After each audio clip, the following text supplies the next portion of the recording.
à la gouvernance du continent et de contribuer au renforcement de l'intégration africaine. Au Ghana, les échanges entre les présidents Brice Clotaire Oligui Nguema et John Dramani Mahama ont permis d'élargir la coopération bilatérale à des secteurs stratégiques tels que le commerce, les investissements, les mines, l'énergie, l'agriculture, la transformation locale des ressources, la forêt, la pêche, le numérique, la santé, l'éducation et la modernisation de l'administration publique. La signature d'accords relatifs à la coopération politique et à la formation diplomatique ouvre la voie à un renforcement des échanges institutionnels, à la montée en compétences des administrations et à une coopération plus structurée entre les deux pays. La visite s'est achevée par un dîner d'État offert par le président John Dramani Mahama et la première dame du Ghana, en l'honneur du président Brice Clotaire Oligui Nguema, marquant ainsi l'estime et l'amitié entre les deux nations. En Gambie, la visite d'État a marqué une nouvelle étape dans les relations entre Libreville et Banjul. Adama Barrow accueille son homologue gabonais dès sa descente d'avion.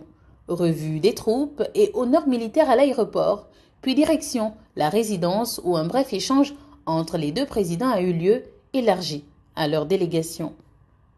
Le lendemain, entretien en tête-à-tête au State House, suivi d'une séance de travail avec les deux délégations. Les présidents Brice Clotaire Oligui Nguema et Adama Barrow, via leur ministre des Affaires étrangères, ont procédé à la signature de 4 instruments juridiques majeurs, à savoir un accord général de coopération, un accord portant création d'une commission mixte de coopération, un accord d'exemption de visa pour les titulaires de passeports diplomatiques et de services, ainsi qu'un mémorandum d'entente instituant un mécanisme permettant des consultations politiques et diplomatiques.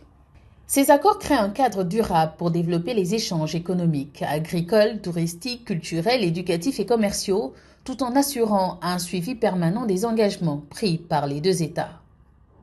Le chef de l'État a toutefois souhaité découvrir les politiques publiques mises en œuvre dans les deux pays. Cette diplomatie de terrain l'a conduit à visiter plusieurs infrastructures emblématiques. Au Ghana, le président de la République a effectué une immersion au cœur de plusieurs institutions emblématiques du leadership africain. Du mémorial Kwame Nkrumah, symbole du panafricanisme, au secrétariat de la ZLECAf, moteur de l'intégration économique du continent, en passant par le Parlement ghanéen et la Jubilee House, où il s'est entretenu avec son homologue. L'ambition est identique, renforcer la coopération africaine, ouvrir de nouvelles perspectives économiques au Gabon et faire de la diplomatie un levier concret de développement au service des populations. En Gambie, le président de la République a visité plusieurs infrastructures stratégiques illustrant ainsi les priorités de développement du pays. Au campus de Faraba de l'Université de Gambie, référence dans l'espace CEDEAO, où il a découvert un modèle d'excellence en matière d'enseignement supérieur et de formation du capital humain. La délégation gabonaise s'est ensuite rendue au Centre national de traitement des urgences de Farato, vitrine des progrès réalisés.